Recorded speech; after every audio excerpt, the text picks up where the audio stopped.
වසර 34ක ගුරු ජීවිතයේ ප්‍රසිද්ධ නිවාඩු පමණක් ලබාගෙන අනිත් සෑම දිනක්ම දරුවන් වෙනුවෙන් කැපවී අකුරු කර වූ ගුරු මාතාවක් පිළිබඳව හලාවත කංජකුලිය ශාන්ත බෙනඩික් විද්‍යාලයෙන් වාර්තා වෙනවා. ඇය හලාවත විලත්තුව පදිංචි හේරත් මුදියන්සේලාගේ සුනෙත්‍රා මැණිකේ 1990 පෙබරවාරි 27 වෙනිදා සිය ගුරු ජීවිතය ආරම්භ කරන සුනෙත්‍රා මැණිකේ මහත්මිය තම ජන්මදිනය එළබෙන මාර්තු 27 වෙනිදා 60 වන ජන්මදිනයදා විශ්‍රාමල ගැනීමට නියමිතයි. අදත් ඇය කඩිසර ගමනින් එම විද්‍යාලයේ දෙකේ පන්තියේ දරුවන්ට අකුරු කරන්නට සමත් විය. ඇය පිළිබඳව විද්‍යාලයේ විදුහල්පතිනිය නිලංකා ලාන්සර් කන්‍යා සොයරිය සඳහන් කළේ මේ ආකාරයටයි. මම දැක්කා සුනේත්‍රා ගුරු මහත්මිය ගැන කතා කරද්දී ඇය ඊටමත් ආදර්ශමත් ගුරුවරියක් තමයි. මොකද එයාගේ ඇවතුම් පැවතුම් වලින් ඊටත් වැඩිය ඉගෙනීම් කාර්යයේදී මම දැක්කා. මොකද මම මේ හැම ටීචර් කෙනෙක්වම අධීක්ෂණයට මගේ ලක් වෙනවා අවුරුද්දකට 3 පාරක් විතර.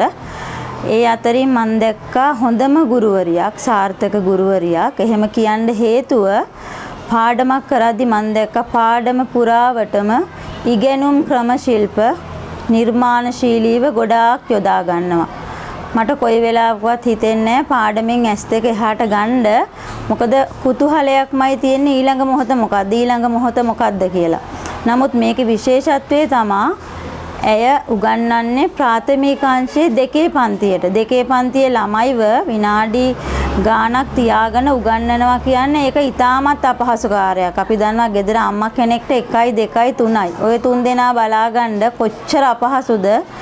නමුත් මේ ගුරුවරිය හරි ප්‍රබලයි, ශ්‍රේෂ්ඨයි, විශිෂ්ටයි කියලා හිතුණා ඒ ඉගෙනීම් කාර්යයේදී. තවත් විශේෂත්වයක් දකිනවා මම. ඇය මට ගෙනල්ලා පෙන්නුවා දවසක්. මම යනවා පන්ති බලන්න. ගියාම මම දැක්කා පන්තියේ ළමයි 35ක් ඉන්නවා නම් 35 දෙනාගේම අකුරු එකම හැඩයට තමයි තියෙන්නේ. කාගේවත් එහාට මෙහාට වෙනසක් වෙලා නැහැ. ඉතින් ඒකම ඇති ඇගේ ගුරු ජීවිතයේ හොඳම ආදර්ශය කියලා කියන්නේ. ඉතින් ඇගෙන් ඉගෙන ගන්න දරුවෝ ගොඩාක් වාසනාවන්තයි. දුර්වල දරුවෝ හිටියොත් මම ඇයට යොමු කරනවා. අනේ මිස් මේක මට කරලා දෙන්න කියලා කවදාක්වත් නෑ බෑ කියලා නෑ. ළඟට අරගෙන ගෙදරට ගෙන්නගෙන රෑද දවාලද නැහැ.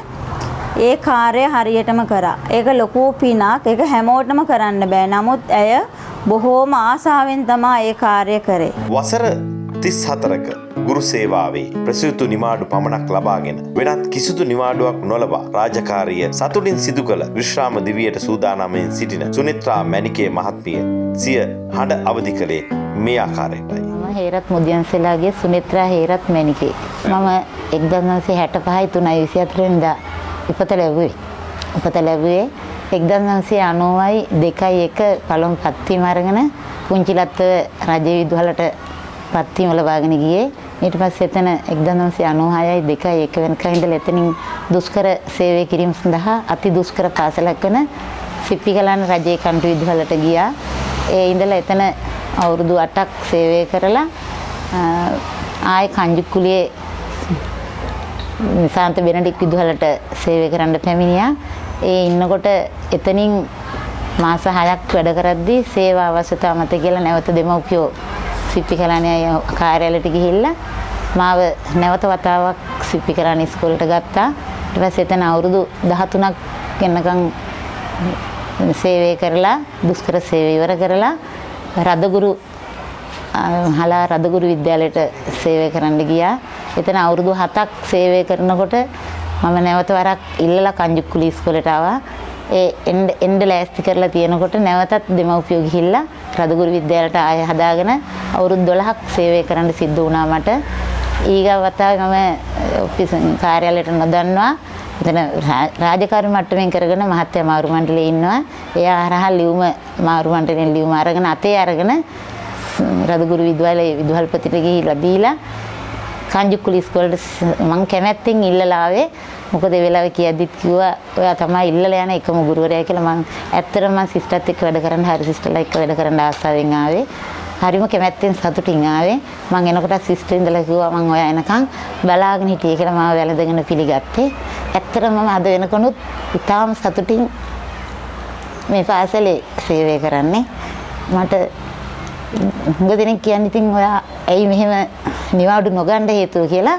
ඇත්තටම මට හිතෙන්නේ දරුවෝ කියන්නේ ඇත්තටම අපි නිදහස් අධ්‍යාපනයෙන් ඉගෙන ගත්ත අය අපිට අපේ අම්මා තාත්තා දෙන්නම ගොවිතැන් කෙරුවේ. මගේ සහෝදරයෝ 5 දෙනෙක් ඉන්නවා. සහෝදර සහෝදරියෝ 5 දෙනාටම මගේ දෙමව්පියෝ හොඳට උගන්වලා තියෙනවා. සියලු දෙනාම රජයේ සේවය කරනවා. ඒ අතරින් මම පවුලේ 4 වෙනියා. මගේ පවුලේ මම තමයි මං හිතන්නේ හිටියේ ඉස්සෙල්ලම පවුලේ ගුරුවරියක් හැටියට මෙවනේ මට මගේ අයියලා අක්කලාගේ සහෝදර දරුදරුවන්ට මට උගන්වන්න ඕනලා තිබුණා. ඒ සියලුම දෙනා මම උගන්ලා ශිෂ්‍යත්වයේ පාස් කළා තමයි මම විවාහයක් ගැන හිතුවේ. ඒ කරලා මට මොන හැඟි මොකද්දෝ දන්නේ මට හැම වෙලාවෙම හිතෙන්නේ දන්න දේ දරුවෙකුට කොහොම හරි කියලා දෙන්න. මට ඉතින් හිතෙන්නේම නෑ නිවාඩුවක් ගන්න. මට හැම වෙලාවෙම හිතෙන්නේ මම නොගියොත් මගේ දරුවෝ ටික අද වෙන කෙනෙක් ඇත්තටම ගුරුවරයෙක් ආවේ නැත්තම් පන්තිට ගිහලා වැඩක් දීලා යනවා. හැම කවුරු හරි ගුරුවරයෙක් වැඩක් දීලා යනවා. ඒ අතරතුර දරුවෝ දෙන දේ කරනවා විතරයි. උවමනාවෙන් නෙමෙයි ගුරුවරයා දීලා යන දේ කරනවා. ඒ ගුරුවරයාට ඇත්තටම ඇවිදින් ළඟ ඉඳගෙන වගකීමකින් බලන්න විදිහක් නැහැ. ඒ ගුරුවරයා තව පන්තියක වැඩ කරන අතරනේ මට හිතෙනවා මගේ දරුවෝ එහෙම වුණොත් පහුවදා මං ආයේ ඉස්කෝලේ යනකොට අර නවත්තපු තැනින් පටන් ගන්න විදිහක් නැහැ මට. එයාලට ඕන ලෝකෙක එයාලා ඉඳගෙන ලියපු තැන ඉඳන් එක්කෝ කුරුටු ගාලා තියෙනවා. මම කරන්නේ ප්‍රාථමික පන්ති. ඉතින් ඒක නිසා එතකොට පොතේ පටන් ගන්න තැනින් නෙමෙයි පටන් ගන්නෙ. අත්අකුරු වෙනස් වෙලා තියෙනවා. ඒක නිසා මට ඒ තත්ත්වයට පහුවදා මුණ දෙන්න බෑ. මගේ කාර්යය තියෙනවා මම හැමදාම අවුරුද්දේ පළවෙනිද හිතාගන්නේ මේ අවුරුද්ද පුරාවට නිවාඩුවක් නොගෙන්න මට ඉස්කෝලේට යන්න වරන් ලැබෙන්න කියලා තමයි මගේ පළමු ප්‍රාර්ථනාව වෙන්නේ. ඇත්තට මේ වගේ මේක සිද්ධ වෙනවා. මොකද මට පවුලේ අයගෙනුත් මගේ සහෝදරයන්ගෙනුත් මගේ නැන්දම්ම ඇතුලේ මහත්තයාගේ පවුලේ කට්ටියගෙනුත් ස්වාමියාගෙනුත් මගේ එයාලා මට ඒ අවස්ථාව හැම වෙලාවෙම උදා කරලා දුන්නා. ඒ මොනම වෙලාවකවත් ගෙදර උනත් පවුල උනත් මොකක් හරි තිබුණත් මම ඒ කරන්න තියෙන දේ සෑහෙලි වෙනකන් හරි කරපුවම එයාලා කියනවා හරි ඔයාගේ වෙලාව හරි දැන් ඔයා යන්න මෙතනින් ගිහිල්ලා ඉස්කෝලේ වැඩ ටික කරලා එන්න කියන ඒ උදාර පරමාර්ථය එයාලා තිබුණා.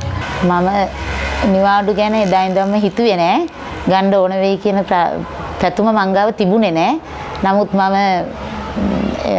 මගේ පුතා ඉපදුනේ හරියටම ඉස්කෝලේ වාර අවසානයේ නිවාඩුවක් දෙන දවසේ එදා මම ඉස්කෝලේ ඉඳලා මගේ ප්‍රසූත සඳහා දරුවා ප්‍රසූත කිරීම සඳහා අවශ්‍ය උපකරණ ටික ලෑස්ති කරලා තිබුණේ.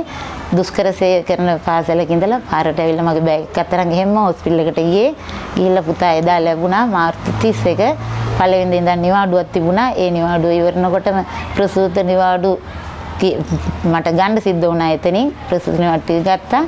ඊට පස්සේ මගේ අනියම් නිවාඩු එකක්වත් මම අරන් නැහැ. පෞද්ගලික නිවාඩු එකක්වත් අරන් නැහැ. මට හිතෙන්නේ මෙහෙමයි. එක එක්කෙනාගේ ජීවිතවල ගැන ඇතුළාන්තයේ තියෙන චරිතය වෙනස් වෙනවා.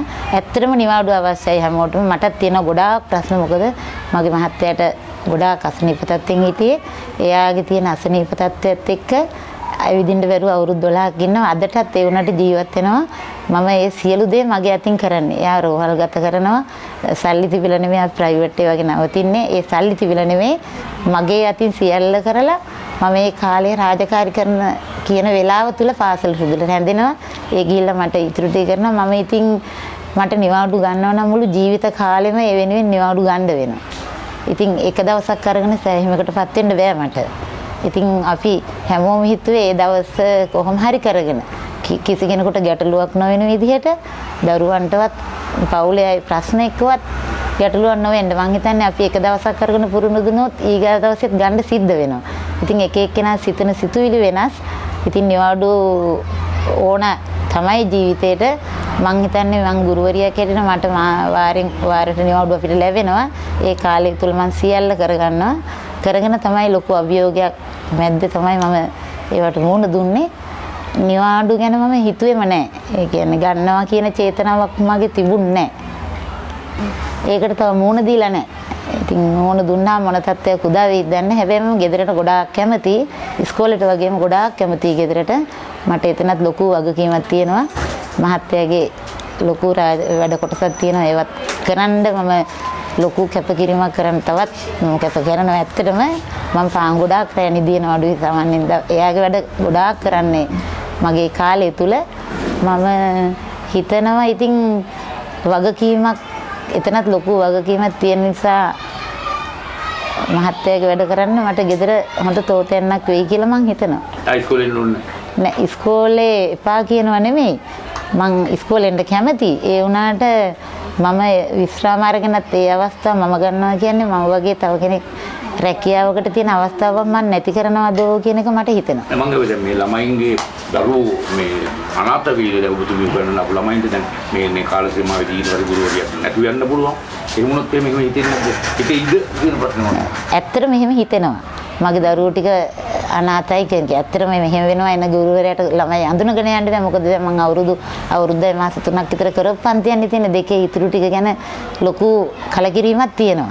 මේ දරුවෝ ටිකට එන ගුරුවරයා අඳුනගෙන යන්න කාලය මදි වෙයි. දැන් තියෙන ටික කරගෙන යන්න විතරයි මට තියෙන්නේ. ඉතින් ඒ ගැන හිතනවා. හිතුවට ඉතින් අපි දැන් පවතින රාජකාරී මට්ටමේ මට එතනින් නවතින්න සිද්ධ වෙනවා. ඒ නැවතීමත් එක්ක මම ඉතින් එහෙම හිතලා ඉන්නවා. ඇගේ විශ්‍රාම ජීවිතයට විශ්‍රාම දිවියට අපි සුබ පතමු.